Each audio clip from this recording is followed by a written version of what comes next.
Virtual launch event سے خطاب کرتے ہوئے سوندراراجن نے گربھ سنسکار پروگرام ماڈیول تیار کرنے میں سموردھنی نیاز کی کوششوں کی تعریف کی اور کہا کہ حمل کے تئیں اس سائنسی اور جامع نقطہ نظر کے نفاذ سے یقینی طور پر مثبت نتائج برآمد ہوں گے۔ بہرکیف ناظرین گرامی، جیسا کہ آپ جانتے ہیں کہ اس وقت RSS کس طرح سے کہاں اور الگ الگ علاقوں میں، الگ الگ شعبوں میں، الگ الگ انداز میں جس پورے منصوبہ بند طریقے سے کام کر رہا ہے، اس میں ایک اور چیز یہ جڑ گئی ہے۔ انہوں نے کہا کہ گاؤں میں ہم نے حاملہ ماؤں کو رامائن، مہابھارت اور دیگر مہاکاویہ رزمیہ جس کو کہا جاتا ہے، اس کے ساتھ ساتھ اچھی کہانیاں پڑھتے ہوئے بھی دیکھا ہے۔ خاص طور پر تمل ناڈو میں عقیدے کے حاملہ خواتین کو رامائن کے سندر کانڈ کا جاپ کرنا چاہیے۔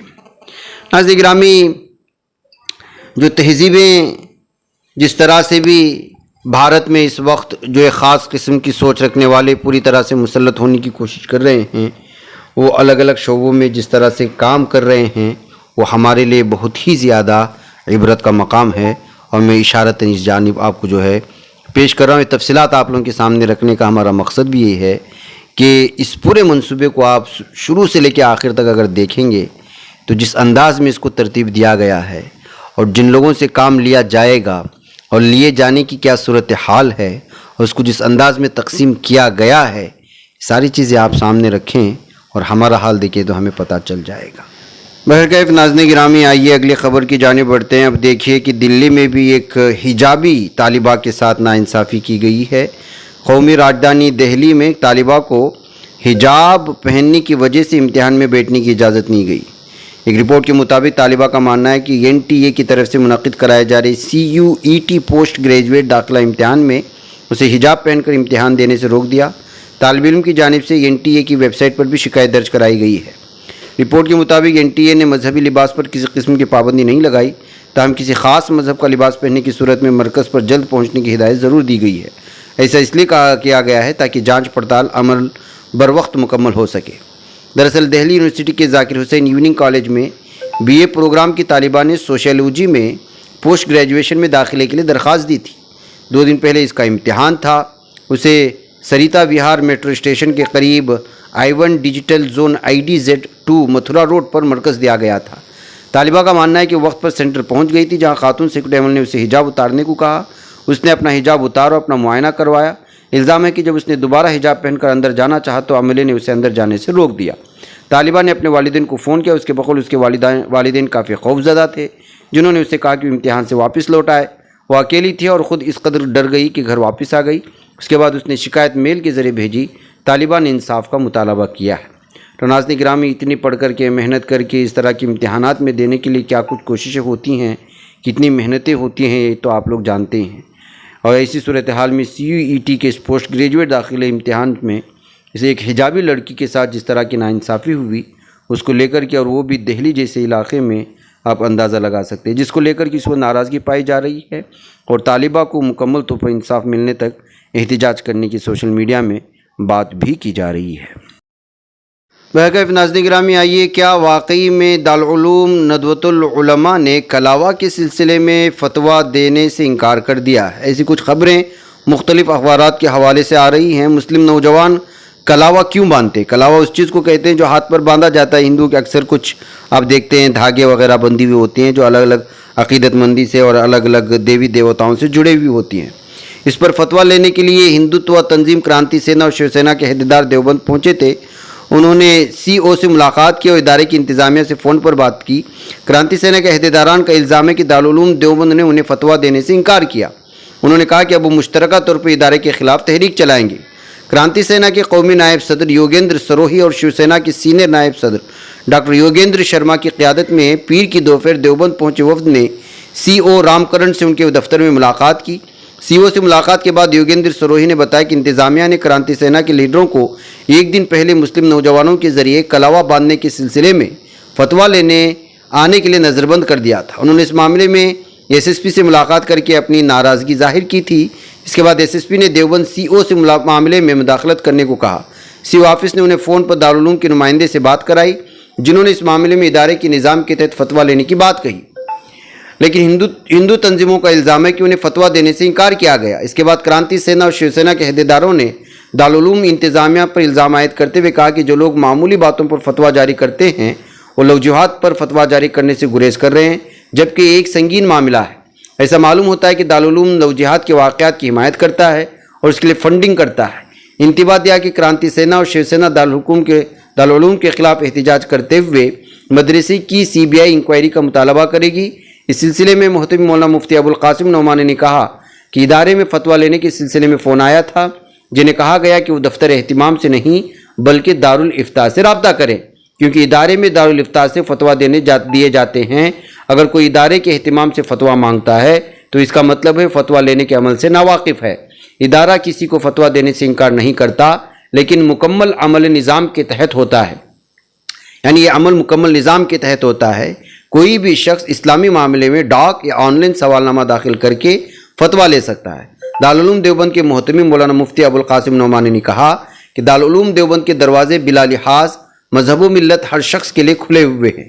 دارالعلوم کی زیارت کرنے ہر شخص آ سکتا ہے، ہم اس کا خیر مقدم کرتے ہیں، لیکن کسی مسئلے پر فتویٰ حاصل کرنے کے لیے دارالعلوم انتظامیہ سے ملاقات کرنے کے لیے آنا اس لیے غیر ضروری ہے کہ دفتر اہتمام فتویٰ جاری کرنے کا حق نہیں رکھتا۔ تو یہ ہمارے غیر مسلم بھائیوں کو بھی جان لینا چاہیے کہ دیوبند کا مدرسہ الگ ہوتا ہے اور دارالافتاء الگ ہوتا ہے، یعنی کہ اگر آپ کو کسی بھی چیز کے سلسلے میں فتویٰ پوچھنا ہے تو آپ دارالقضاء کے نام پر لیٹر لکھیں گے، یا دارالقضاء کے نام پر جو آن لائن آپشن موجود ہے اس میں وہاں جا کر کے آپ میل کریں گے کہ فلاں فلاں سلسلے میں ہم آپ سے اس طرح کا فتویٰ پوچھنا چاہتے ہیں، آپ برائے مہربانی حدیث اور قرآن کی روشنی میں اس کا صحیح جواب دیں، مدلل جواب دیں۔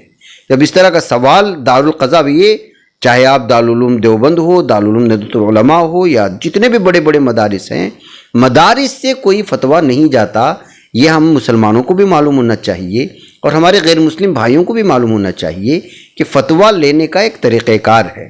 اس طریقہ کار سے اگر آپ جو مشہور دارالقضاء ہیں، لکھنؤ میں بھی ہے اور دیوبند میں بھی ہے اور بھی مختلف مدارس میں، جب اس سسٹم کو آپ فالو کریں گے تبھی آپ کو اب یہ ضروری نہیں کہ وہ جو فتویٰ پوچھ رہا ہے وہ غیر مسلم ہے یا مسلمان ہے، فتویٰ پوچھنے کا بس اس کو ایک طریقہ آنا چاہیے، اس طریقے کے مطابق جائیں گے تو ظاہر سی بات ہے کہ قرآن اور حدیث کی روشنی میں کلاوہ ہاتھ میں پہننا جائز ہے یا نہیں ہے، عقیدت مندی کے حساب سے ہے یا شو کے لیے پہن رہا ہے یا اسٹائل کرنے کے لیے پہن رہا ہے، یہ ساری چیزیں، یا کسی کو دھوکہ دینے کے لیے پہن رہا ہے، اس کے الگ الگ شکلیں نکل کر کے سامنے آ سکتی ہیں۔ ایسی صورتحال میں ہمارے ہندو بھائیوں کو بھی یہ سمجھانے کی ضرورت ہے، یہ بات لوگوں کے سامنے لانی چاہیے۔ ناظرین گرامی، ادھر خبر آ رہی ہے کہ ٹویٹر کے شریک بانی اور سابق باس جیک ڈورسی نے اس وقت بھارتی حکومت پر بہت سنگین الزام لگایا ہے کہ وہ کس طرح سے بولنے والے آزادی پر قدغن لگا رہی ہے، اور ٹویٹر کو دھمکیاں دی جا رہی ہیں کہ اس طرح سے جو حکومت مخالف احتجاجات ہوتے ہیں اس کے خلاف کوئی شیئر کیے جانے پر یا کوئی آزادی سے بولتا ہے تو اس سلسلے میں ٹویٹر کے دفاتر پر مرکزی ایجنسیوں کو بھیج کر کے پریشان کیا جائے گا۔ جی ہاں ناظرین گرامی، جیک ڈورسی نے الزام لگایا کہ ٹویٹر کو بھارتی حکومت کی طرف سے کسانوں کے احتجاج اور حکومت پر تنقید کرنے والے اکاؤنٹس کو بلاک کرنے کے لیے متعدد درخواستیں موصول ہوئی تھیں۔ انہوں نے یہ بھی کہا کہ ٹویٹر کو بند کرنے اور بھارت میں اس کے ملازمین کے گھروں پر چھاپے مارنے تک کی دھمکیاں دی گئی تھیں۔ دوسری طرف بھارت سرکار نے پلٹوار کرتے ہوئے ان پر سفید جھوٹ بولنے کا الزام لگایا اور کہا کہ ٹویٹر مسلمہ بھارتی قوانین کی پابندی کرنے سے گریز کر رہا تھا۔ پیر کو دیر گئے یوٹیوب چینل بریکنگ پوائنٹس پر ایک انٹرویو کے دوران جب ٹویٹر کی CEO کے حیثیت سے غیر ملکی حکومتوں کے دباؤ کے بارے میں پوچھا گیا تو ڈورسی نے ہندوستان کا نام لیا۔ انہوں نے کہا بھارت ایک ایسا ملک ہے جس نے کسانوں کی تحریک کے دوران ہم سے بہت سی درخواستیں کی۔ کچھ خاص صحافی جو حکومت پر تنقید کر رہے تھے ان کے ٹویٹر ہینڈل پر پابندی لگانے کو کہا گیا۔ ایسا نہ کرنے پر ہم بھارت میں ٹویٹر بند کر دیں گے جیسی دھمکیاں دی گئیں۔ آپ جانتے ہیں کہ ہندوستان ہمارے لیے بہت بڑی منڈی ہے۔ حکومت ہند نے ہمیں دھمکی دی کہ ہم آپ کے ملازمین کے گھروں پر چھاپے ماریں گے، ہم آپ کے دفاتر بند کر دیں گے۔ ڈورسی نے کہا کہ اگرچہ ہندوستان ایک جمہوری ملک ہے لیکن ہمیں ایسی دھمکیاں ملیں۔ 2021 میں ملک میں کسانوں کے احتجاج کے عروج پر مرکز نے ٹویٹر سے کہا تھا کہ وہ مبینہ طور پر خالصتان لنکس کے لیے تقریباً 1200 اکاؤنٹس کو ہٹائے. اس سے پہلے اس نے پلیٹ فارم سے 250 سے زیادہ اکاؤنٹس بند کرنے کو کہا تھا. تو ناظرین گرامی، کس طرح سے حکومتوں کی جانب سے یہ ساری چیزیں دباؤ بنائی جاتی ہیں سچ بولنے والوں کے اکاؤنٹس کو ہیک کرنے، بند کرنے، پابندی لگانے نہ کرنے کی صورت میں مرکزی ایجنسیوں کے استعمال کرنے کی جو دھمکیاں دی جائیں اس کو واضح طور پر اس وقت انٹرنیشنل پلیٹ فارم پر ٹویٹر کے سی او کی جانب سے جب بات سامنے آئی ہے تو اب اپوزیشن بھی جو ہے بی جے پی پر اور مرکزی حکومت پر کھل کر تنقید کر رہی ہے. تو عالمی سطح پر بھی اب یہ موضوع زیر بحث آ چکا ہے. ادھر ناظرین گرامی، خبر آ رہی ہے کہ سعودی عرب کے دارالحکومت ریاض میں چین عرب کاروباری کانفرنس کے پہلے ہی دن $10 ارب کی سرمایہ کاری کا اعلان کیا گیا ہے. تیل کی دولت سے مالا مال ملک پہلی بار اس کانفرنس کی میزبانی کر رہا ہے. چین اور عرب ممالک کے درمیان کاروبار سے متعلق سربراہی کانفرنس کا یہ 10واں ایڈیشن ہے. سعودی وزارت سرمایہ کاری نے ایک بیان میں کہا ہے کہ اس 2 روزہ کانفرنس میں چین اور عرب ممالک کے 3500 سے زائد سرکاری اور کاروباری عہدیدار شرکت کر رہے ہیں. اس کے تحت سعودی وزارت سرمایہ کاری الیکٹرک اور سیلف ڈرائیونگ کاریں بنانے والی چینی کمپنی ہیومن ہورائزنز کے مطابق ان لوگوں کے درمیان $5.6 بلین کی مفاہمت کی یادداشت پر بھی دستخط شامل ہیں. سعودی عرب کے بیان میں ٹیکنالوجی، زراعت، قابل تجدید توانائی، ریل اسٹیٹ، قدرتی وسائل اور سیاحت سمیت دیگر مختلف شعبوں سے متعلق مفصل معاہدوں کا ذکر بھی کیا گیا ہے. کانفرنس کے آغاز پر سعودی وزیر خارجہ شہزادہ فیصل بن فرحان نے چین اور عرب ممالک کے درمیان تجارتی اور اقتصادی تعلقات میں اضافے کے امکانات کو اجاگر کیا اور کہا کہ یہ ملاقات اپنے لوگوں کے لیے ایک نئے فائدہ مند دور کی طرف مشترکہ مستقبل کی تعمیر کا ایک موقع ہے. بیان کے مطابق سعودی عرب کے ASK گروپ اور چین کے national geological and mining corporation نے مملکت میں تانبے کی کانکنی کے لیے $500 ملین کے تعاون کے معاہدے پر بھی دستخط کیے. تو ناظرین کرام، اس طرح سے مشرق وسطیٰ اور ممالک لگاتار کس طرح سے جو ہے چین کے درمیان میں پوری طرح سے جو ہے اپنی گہری دلچسپی دکھا رہے ہیں. آپ کو معلوم ہونا چاہیے کہ خلیج کے 2 دیرینہ حریف ایران اور سعودی عرب کے درمیان چین کی ثالثی سے سفارتی تعلقات بحال ہو جانے سے واشنگٹن میں یقیناً گہری بے چینی پائی جاتی ہے، کیونکہ اس خطے میں ایک طویل عرصے سے امریکہ کے بڑے گہرے اثرات رہے ہیں اور اب چین کا اثر و رسوخ بڑھتا جا رہا ہے. اور جس طرح سے مختلف شعبوں میں اس وقت اتنے بڑے پیمانے پر سرمایہ کاری ہو رہی ہے اور دونوں جانب سے ہو رہی ہے، اس کو لے کر کی بھی ظاہر سی بات ہے کہ یہ بات اس وقت جو ہے امریکہ کو ہضم نہیں ہو رہی. سعودی عرب کی وزارت سرمایہ کاری کی طرف سے جاری کردہ بیان میں کہا گیا کہ کانفرنس کے پہلے دن $10 ارب کی سرمایہ کاری کے معاہدوں پر دستخط کیے گئے. اس میں زیادہ تر رقم سعودی عرب یا سعودی کمپنیوں اور سرکاری اداروں کے منصوبوں کے لیے ہے. بہرکیف ناظرین گرامی، یہ مشرق وسطیٰ کی بدلتی ایک تصویر ہے. مجھے یہاں پر اجازت دیں، انشاءاللہ پھر آپ لوگوں سے ملاقات ہوگی. السلام علیکم ورحمۃ اللہ وبرکاتہ.